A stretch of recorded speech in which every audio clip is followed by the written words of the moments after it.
자, 이 사도행전, 자, 우리 1장 1절부터 5절까지 읽었는데, 자, 1장 1절을 보니까 이 수신자는 정확하게 나옵니다. 수신자가 누구입니까? 자, 데오빌로라는 사람이에요. 자, 먼저 쓴 글에는 무릇 예수께서 행하시며 가르치시기를 시작하신부터 자, 승천하실 때까지 먼저 쓴 글을 썼다고 합니다. 자, 여러분들은 이미 다 아시겠지만, 자, 이 사도행전의 저자는 누구입니까? 그렇죠. 수신자는 데오빌로고 쓴 사람, 보내는 사람은 이 누가예요. 그렇다면 이 내용하고 똑같은 데를 좀 성경을 좀 찾아볼게요. 누가복음 1장 한번 찾아봅시다. 자, 누가복음 1장 3절, 4절.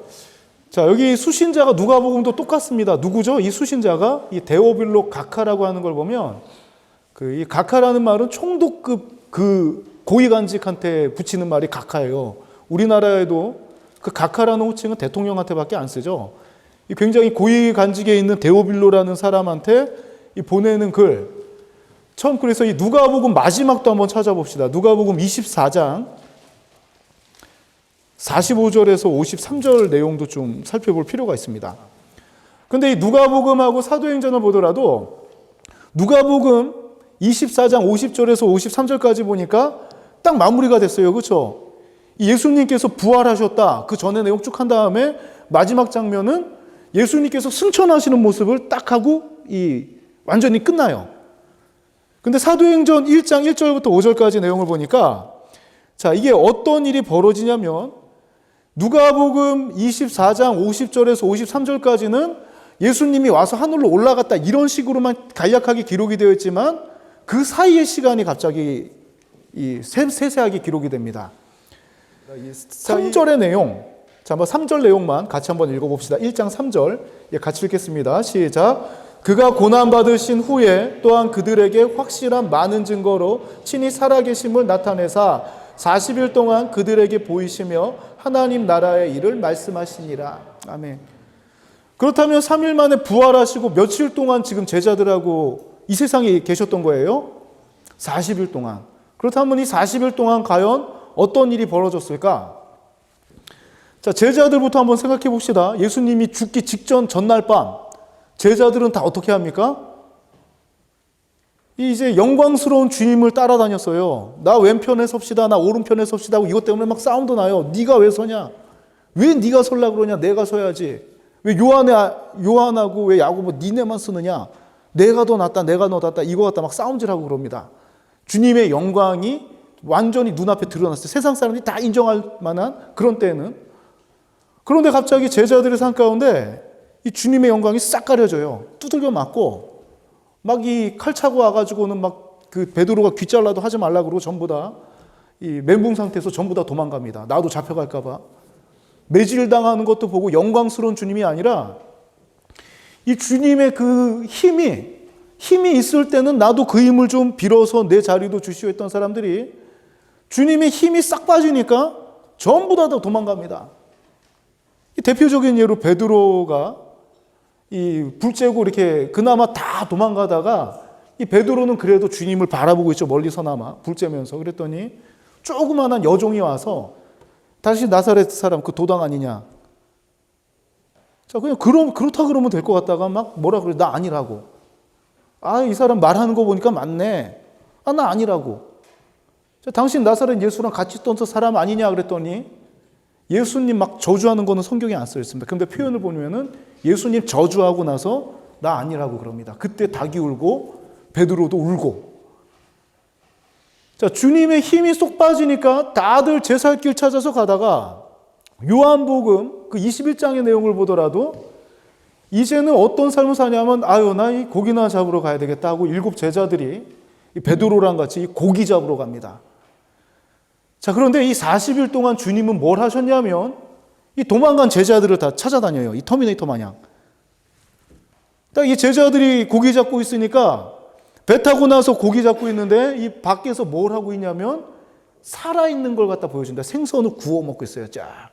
말로 해도 되는데 이 죽은 사람은 못 먹을 거 아닙니까? 제사밥 안에 이렇게 숟가락 꼽아 넣어도 그거 안 없어지잖아요. 그렇죠? 우리가 먹어야 없어지지. 고기를 딱 구워서 먹으면서 야, 이 깊은 곳에 던져라. 오른쪽에 던져라.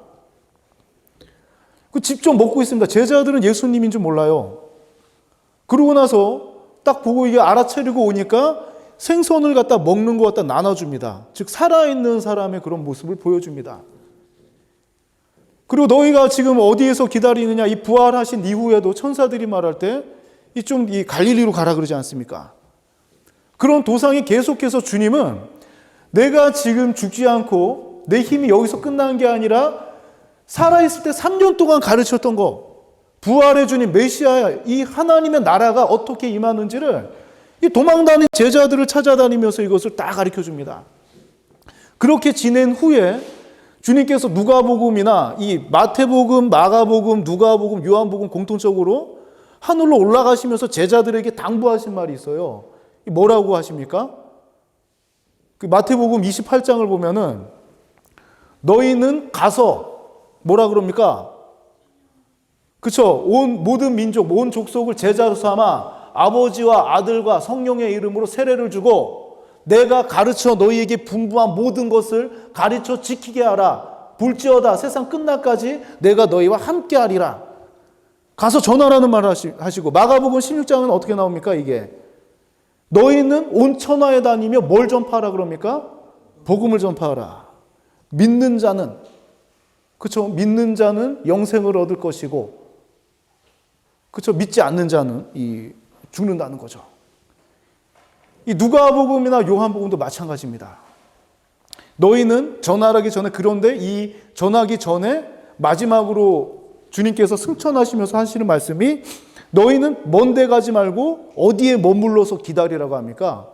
예루살렘에 머물러서 내가 약속한 것이 임하기 전까지는 내가 말한 거 하지 말고 너희들은 모여가지고 예루살렘에서 약속하신 성령이 임하기 전까지는 여기 모여 있으라 그러고 하늘로 40일 뒤에 하늘로 이렇게 올라가시는 장면입니다.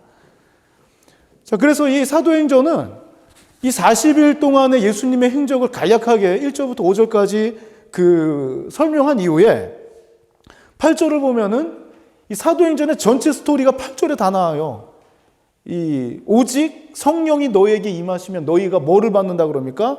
권능을 받아서 예루살렘, 유대, 사마리아 땅끝까지 이르러 내 증인이 되리라. 즉 주님께서 당부하신 것을 갖다 이제 실천할 수 있는 힘은 성령을 통해서 받는다는 것입니다.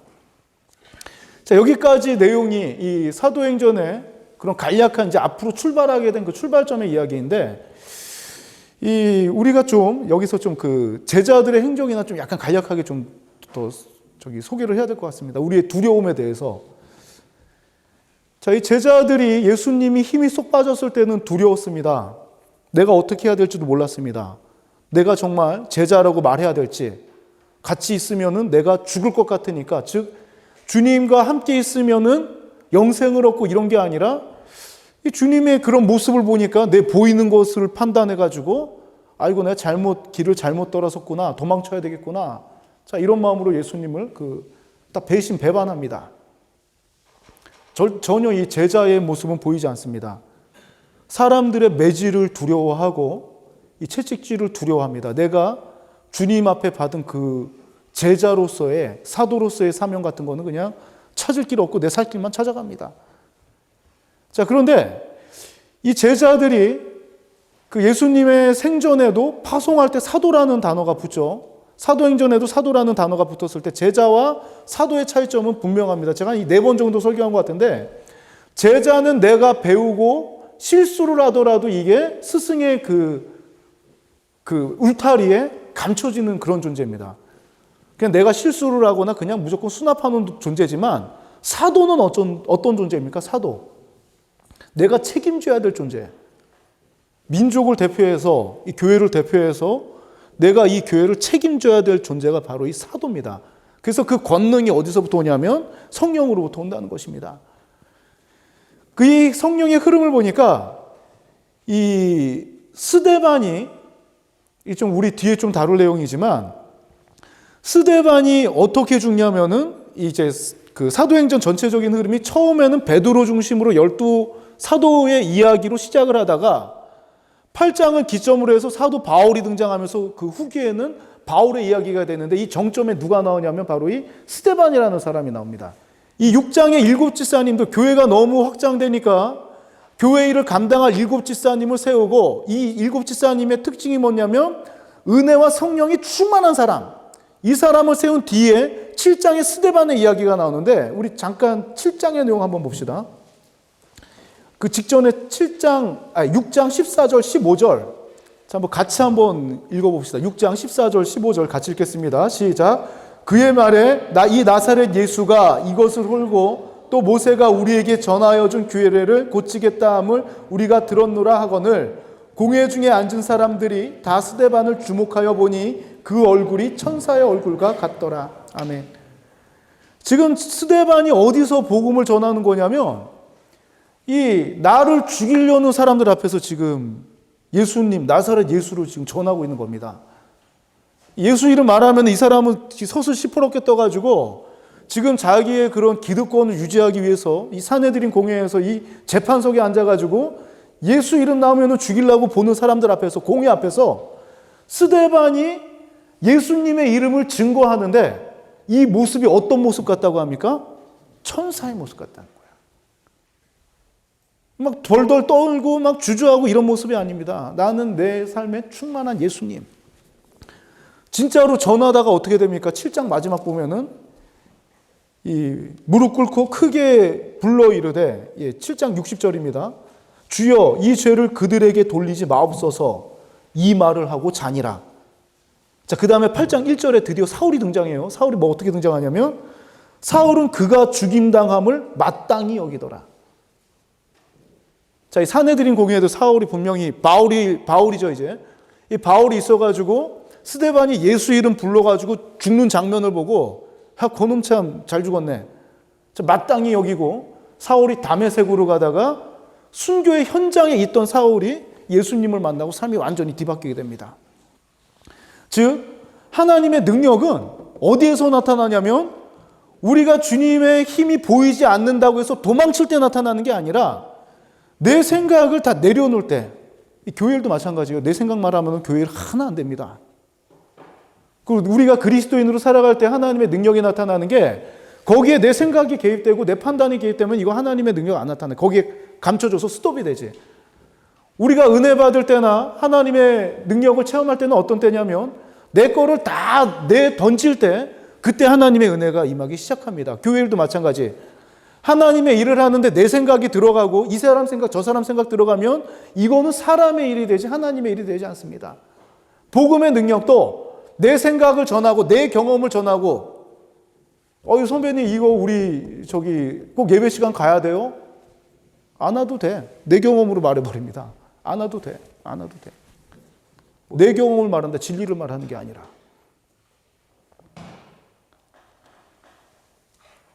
성경에 있는 말을 말하는 게 아니라 내가 감정적으로, 그렇죠, 감미롭게 타협할 만한 말들. 사탄이 아담과 하와를 속였을 때도 똑같죠.